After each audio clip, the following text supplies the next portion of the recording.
This is Mara and Ben for Stellar Strategy Gaming, and today we're going to talk about introducing elements of horror into your D&D campaign. What brought this up is, last time I played with my group, I introduced a scene where the group was at a carnival and they met a fortune teller. The fortune teller began laying cards on his table, and then he lit his pipe and blew smoke in the faces of the party. Entirely too much smoke for the drag of the pipe that he had taken. And when the smoke cleared, the party were in a dimly lit room with a hooded figure performing some kind of clearly evil ritual. The hooded figure attacked the party and TPK'd them, and at the end of this, the figure pulled back its hood, revealing the face of one of the players, or one of the player characters, I should say, just maybe about 5 years older. This was a player who had picked up a cursed artifact, and the clear implication was that the artifact had in some way corrupted that player into this, and this was their future, to be this agent of evil, willingly or unwillingly, not so clear. And a moment later, they were back in the tent with the fortune teller asking them how the visions of their future went. It was about as rattled as I've seen one of my parties get. And the best part, for me, of the rest of the session was as I was narrating the rest of the conversation with this fortune teller. At one point, he casually packed and lit his pipe, and you saw everybody's eyes go wide, and there was this moment of tense silence.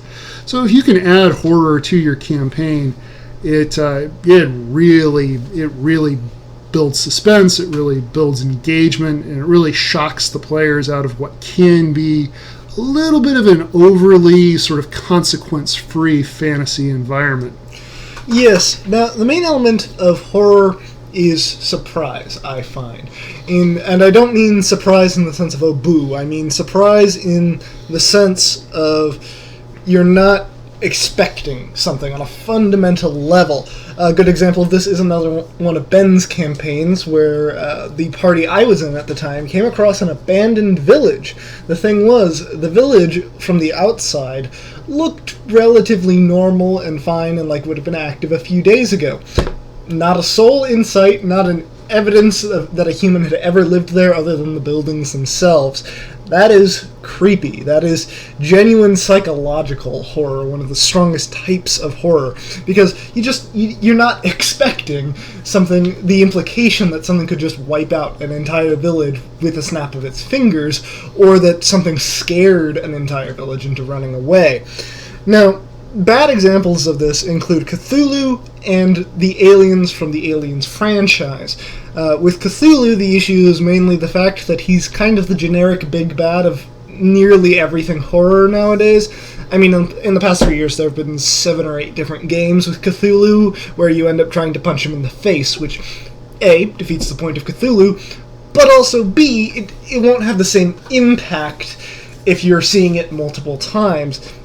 Same thing with the aliens. You watch Aliens for the first time, or Alien for the first time, and it's this really terrifying thing, and you can never get a full glimpse of it. What does it look like? How is it managing to kill so many people?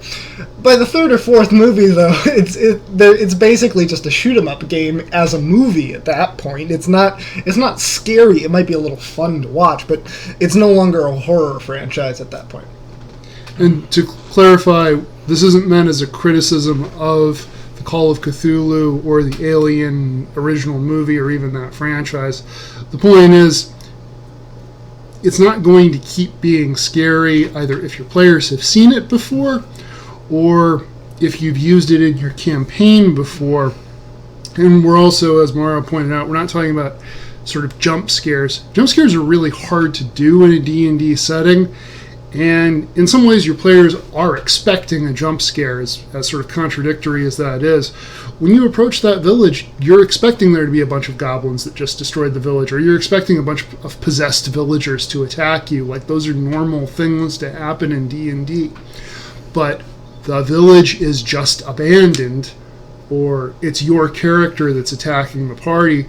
One of them I like to use, although it's been a little bit done, getting to be a little bit of a trope, but hey, if your party hasn't seen it, have the party encounter a group of skeletons that are dressed just like the party and equipped just like the party.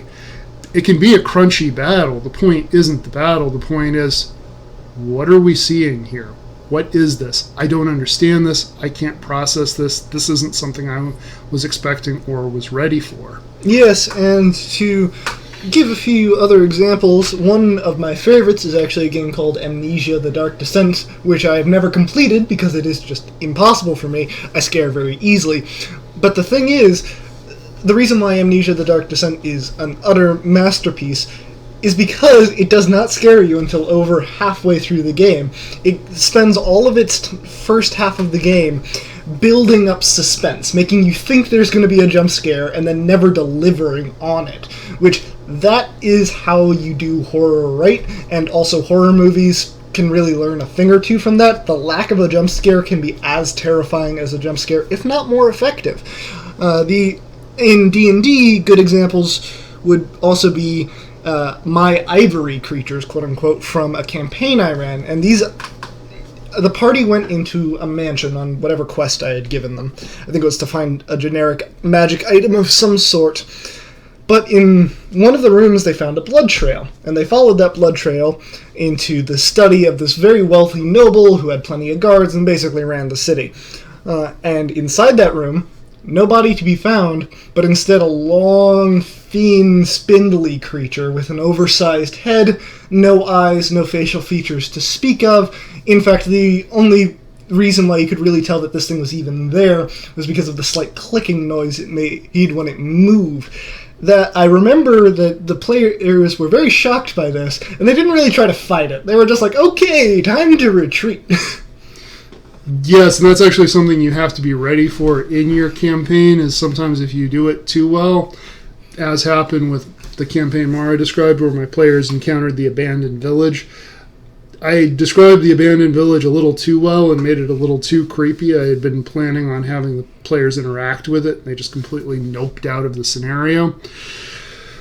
It's a challenge in D&D to make monsters scary because for a couple of reasons. One, as we stated, players are expecting it.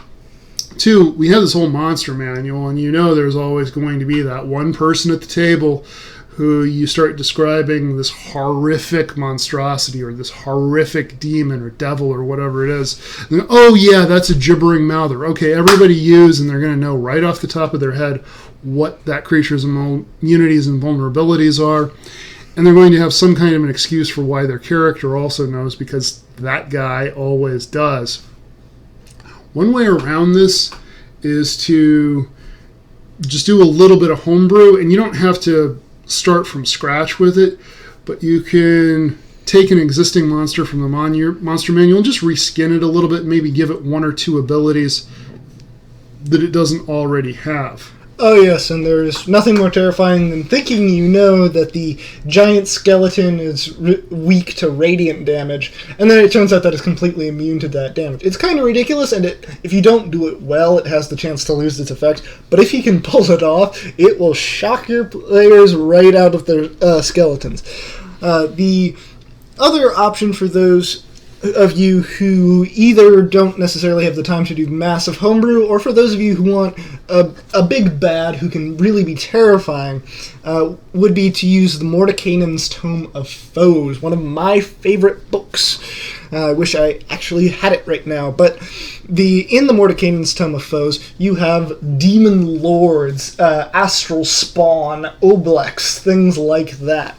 Truly just terrifying monstrosities from other planes of existence that are so alien to the human mind that oftentimes it drives them to the brink of insanity. Even the descriptions within Mordenkainen's Tome of Foes actually kind of creeps you out a little, and I would say it defies my earlier rule that the surprise of the creature sort of wears off. It's one of the few cases where that is true, where this will always be a little bit creepy and a little bit terrifying every time you read it. And one thing you can always do with a lower level party is take a high CR monster and just nerf it to make it challenge rating appropriate, or because you're the DM and nobody knows what's going on behind the screen, when the party's about to TPK, when it's at that critical moment when they're not sure what the way it's going to go, you can just decide it's time for the monster to be dead. Like, you get to do this as DM. I did this with a monster called the Lonely, which is one of the creepiest monsters there is. and I did have to nerf its stats a little bit. But the nice thing about high CR monsters is that most campaigns don't get to a high enough CR. Most campaigns don't get past level 10, if that. And so when you reskin and nerf a high CR monster, chances are the players have never seen it before, never seen anything like it before, and you can have something totally different. And you can keep some of those high CR abilities. One of the Lonely's abilities is it has a harpoon attack that drags the player toward it, and the Lonely itself is kind of an amalgam of things that it has absorbed into it. So the player can see that as they're being dragged toward it, and the rest of the members of the party have that moment of, okay, what happens if it gets absorbed? Is that an immediate permadeath for this character? It gives it real creepiness and consequences, and you don't have to make it a CR whatever monster. You can reduce its HP and reduce some of its other abilities to make it more appropriate to your party.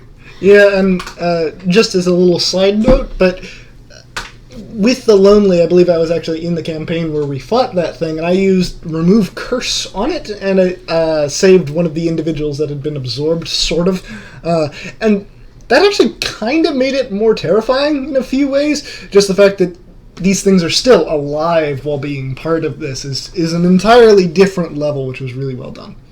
I'm glad Mara brought that up, because that's something that's really important to keep in mind, really any time in D&D, but especially if you're winging it a little bit. There's nothing in the Lonely's description that says what Remove Curse does to it, if anything. And if you're strictly by the rules DM, that's cool. If you want to just say, hey, that spell had no effect on this, you can do that. Personally, I do find that it can be a lot more compelling when it's appropriate to make up an effect. And it makes sense that being absorbed into this monster would be a kind of curse. So having a monster then just drop one of the people that it absorbed, it creates this very disorienting effect for the party, because now you got this whole other problem of, who's this? Are they friendly? Are they hostile? And it carries on the story. And in that case, the party was in an abandoned city, so who the Lonely had absorbed was somebody from the time of the destruction of the city. So it wound up being just a neat continuation of the story. Really use your creativity and your imagination with this stuff. Yes, the other thing that you really have to keep in mind is descriptions matter here. You'll notice that in all of the examples we've given, we've kind of had to give a 3 or 4 sentence description of everything that happened, because you can't just say, a horrifying monstrosity walks out at you slowly. That does not work. What you have to do is, I personally find setting the mood at the start of a session especially is important. You can't really switch to horror in the middle of a session, at least not easily. But if I were going to start a goblins campaign, and I really wanted to make it clear that goblins, control the world or whatever, I'd go, you're running through the forest. You can hear the sounds of chittering laughter around you. You manage to come to a clearing, at the far end of which a small green humanoid has a disturbing smile on their face as blood drips from their fangs, and behind them dozens of red eyes emerge from the forest. That is truly, it might not be true horror, but it's definitely creepy, and it definitely sets the mood for the rest of the campaign. You're not just in a normal hack and slash game if you open with something like that. And in that case, it makes a monster that's really not that scary. If you're more than level 1, goblins aren't that scary of a monster. But in that scenario, you hear laughter all around you. It sounds like they're surrounding you, and then you get to this clearing, and they're waiting for you. That gets a little creepy. I remember in one campaign I was running, the party were sneaking into a city through the sewers, and at one point I had whatever player had the highest passive perception just said, you look up, and the ceiling is alive with kobolds, and you make eye contact with one of them, and he winks at you.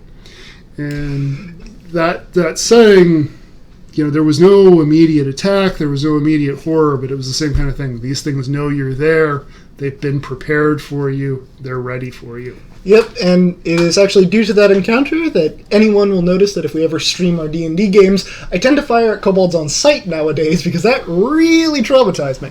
But the other thing is, any concept that is alien especially is going to have some extra strength, because what the human mind cannot comprehend, it innately fears. Usually, there are some exceptions to this, of course, but it's part of the reason why the Far Realms is such an interesting idea, or if you're a Magic fan, then the Eldrazi are so terrifying, is because it's this unknowable consciousness with goals that are beyond comprehension.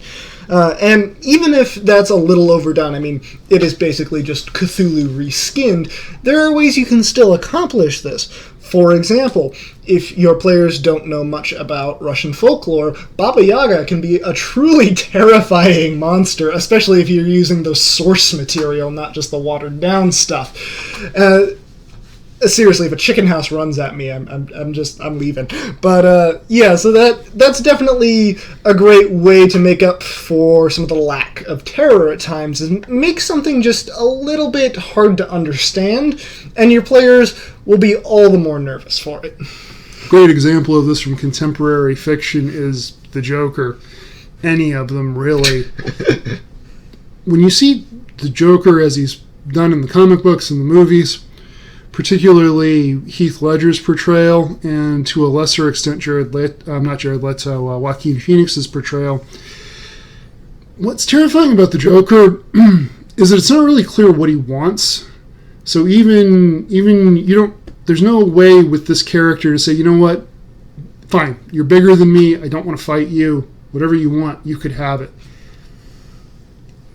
In The Dark Knight, when Batman is talking to the Joker, it's still not clear what the Joker wants, even though the Joker is actively trying to communicate it. Like, he's so far gone, and he has this quality of being not insane, but so terminally sane that he just doesn't exist in the normal realm of humanity.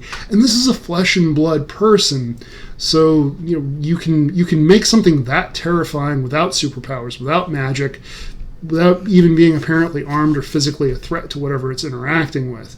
So there again, telling the story, setting the scene, describing the character, all of that is, as if I would say, more important than anything else about the stats or the CR.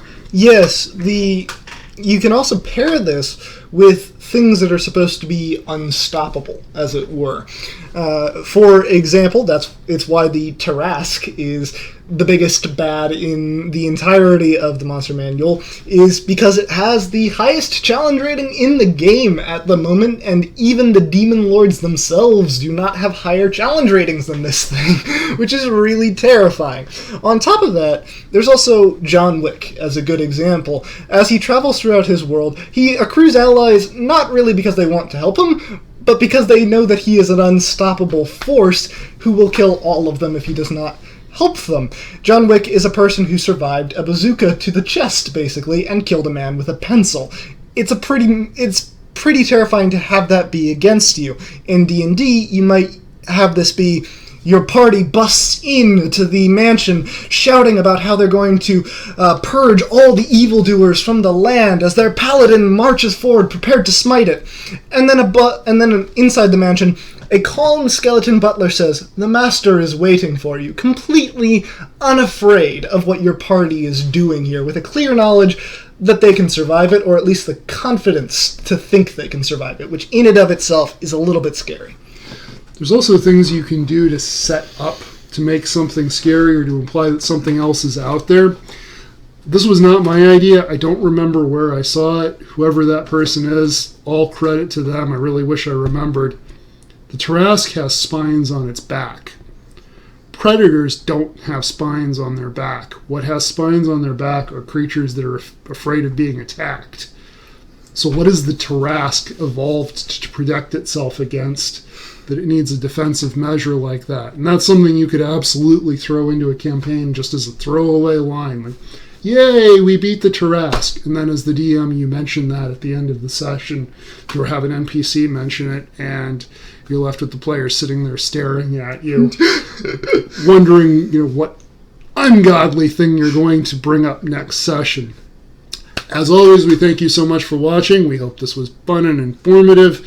If you would like to, please leave us a comment. Tell us what you have done to scare your players, or what scared you in a game you played in. Please subscribe, hit the bell button for more. And next up, we're going to be doing the reverse. We're going to be talking about introducing comedy in your campaign. We'll see you on that one.